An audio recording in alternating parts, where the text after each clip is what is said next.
संभवतः जिला प्रशासन ने हमें टारगेट करते हुए हम पर मानसिक दबाव बनाने के लिए ऐसा इसको नहीं करना चाहिए था। जो शिकायत होती है उसमें शिकायतकर्ता का नाम व पता हमेशा गोपनीय रहना चाहिए। मैं पुलिस में दरोगा रह चुके हैं, सीओ रह चुके हैं, तो आपराधिक षड्यंत्र रच रहे हैं, आपके खिलाफ झूठे मुकदमे लिखवाने की कोशिश कर रहे हैं।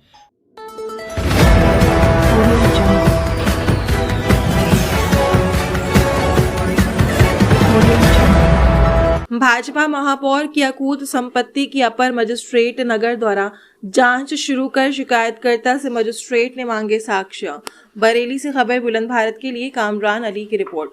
निदेशक प्रवर्तन निदेशालय द्वारा बरेली के अपर मजिस्ट्रेट नगर को अकूत संपत्ति की जांच सौंपना गले से नीचे नहीं उतर रही है, क्योंकि नियम अनुसार शिकायतकर्ता का नाम व पता गुप्त रखना निदेशक प्रवर्तन निदेशालय के कार्य का नियम है, मगर शिकायतकर्ता का नाम व पता सार्वजनिक किया गया, जो कि गले से नीचे नहीं उतर रहा है।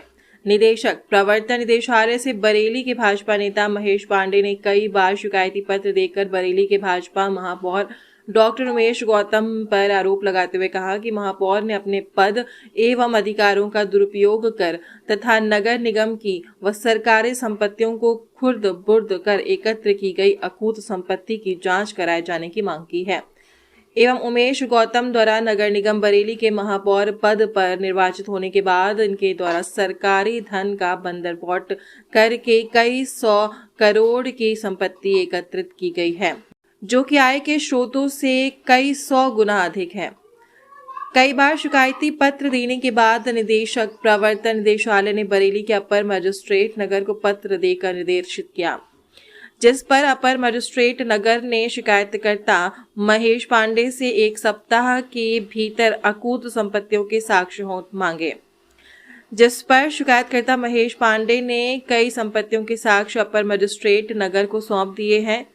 आज शिकायतकर्ता महेश पांडे ने अपने निवास पर हमसे बात करने के दौरान कई गंभीर आरोप लगाते हुए कहा, देखिए, मैंने अपनी शिकायत में जो ईडी को लिखा है और इनकम टैक्स के कंट्रोलिंग जो डिपार्टमेंट है, central board of direct taxes, उसके चेयरमैन को लिखा है, उसमें मैंने इनकी नोएडा की 2 संपत्तियां डिस्क्लोज की हैं। बरेली की यूनिवर्सिटी के साथ साथ जो इनका सिटी का ऑफिस है उसका जिक्र किया मैंने, और मैंने ये भी लिखा है उनसे कि इनके और इनके परिजनों के नाम पे काफ़ी बेनामी संपत्तियां हैं, जिसकी जांच मैं समझता हूँ संभवतः ईडी ने चीफ सेक्रेटरी उत्तर प्रदेश को भेजकर इंटेलिजेंस कलेक्ट करने को कहा है। आज उसमें मैं गया था एडीएम सिटी के यहाँ, जो मुझे एडीएम सिटी की तरफ से नोटिस मिली है, मैंने जुबानी सब उन्हें बता दिया, और मैंने ये भी बताया कि जो जो साक्ष्य आपको चाहिए वो सारे साक्ष्य आप नोएडा अथॉरिटी से ले सकते हो। नोएडा अथॉरिटी ने ही नोएडा की संपत्तियां इनको अलॉट की हैं।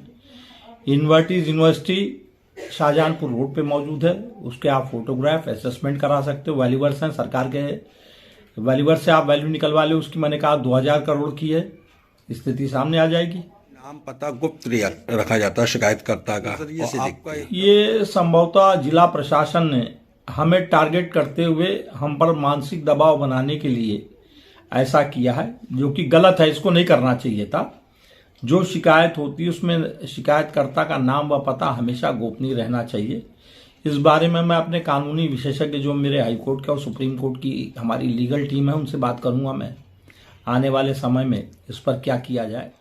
आरोपी पक्ष की ओर से हमें कुछ लोगों ने बताया कि उमेश गौतम के बाप चूंकि पूर्व में पुलिस में दरोगा रह चुके हैं, सीओ रह चुके हैं, तो आपराधिक षड्यंत्र रच रहे हैं, आपके खिलाफ झूठे मुकदमे लिखवाने की कोशिश कर रहे हैं।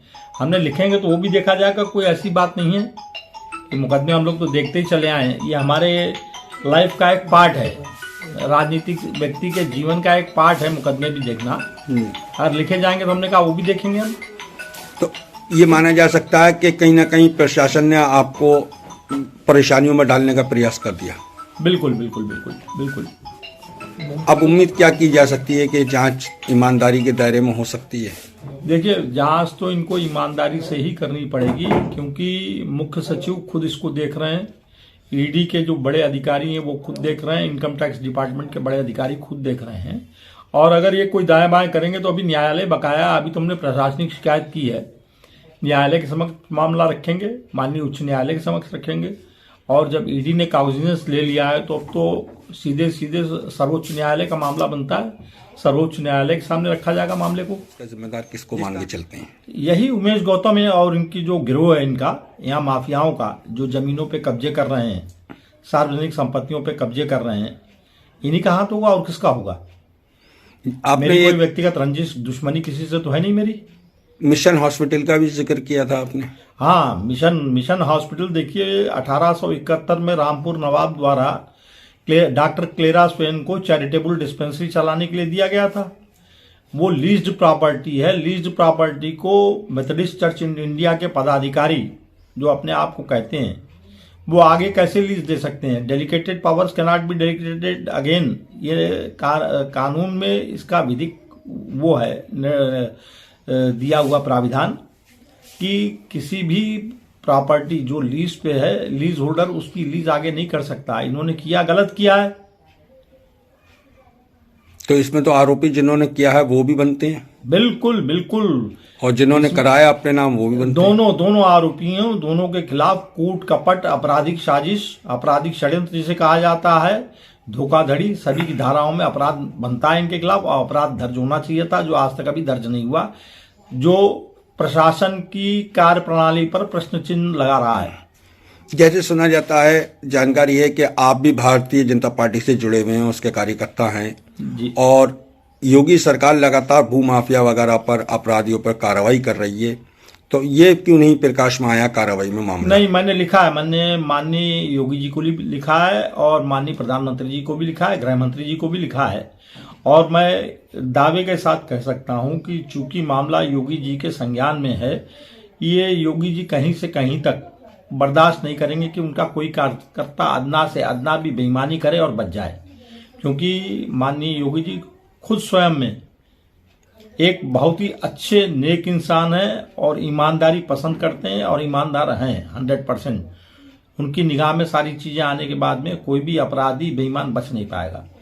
जैसे देखा जाता है कि उमेश नगर गौतम प्रमुख के पद पर तैनात है। नगर प्रमुख का पद संवैधानिक पद है और नगर प्रमुख का कार्यालय भी संवैधानिक कार्यालय है। ये अपने कार्यालय का और पद का दुरुपयोग कर रहे हैं। नगर निगम की लगभग 150 करोड़ की संपत्ति उमेश गौतम के कब्जे में है। इन्होंने स्वयं लिख के दिया है कि मेरे पास है, मैं बदले में जमीन देना चाहता हूं या मुझसे पैसा ले लूं। इनके सारे प्रस्तावों को स्थानीय लेवल से लेकर शासन के स्तर तक ठुकरा दिया गया है और फिर भी ये काबिज हैं। इस मामले को भी हम कोवारंटो रिट के माध्यम से माननीय उच्च न्यायालय के समक्ष सरकारी रखेंगे। जमीन पर कोई व्यक्ति कब्जा करता है अवैध तरीके से, तो उसे भू माफिया घोषित कर दिया जाता है। कायदे तो में उमेश करने- गौतम को क्यों नहीं किया गया? देखिए, ये मामला अभी माननीय मुख्यमंत्री जी के संज्ञान में लाया गया है और लिखा पढ़ी चल रही है। ये बच नहीं पाएंगे किसी भी स्तर से, इनको कोई बचा नहीं पाएगा, क्योंकि माननीय मुख्यमंत्री जी चाहे कितनी बड़ी हस्ती कितनी बड़ी क्यों ना हो, वो कहीं से कहीं तक किसी को बख्शने नहीं जा रहे हैं। ठीक है, शुक्रिया। धन्यवाद।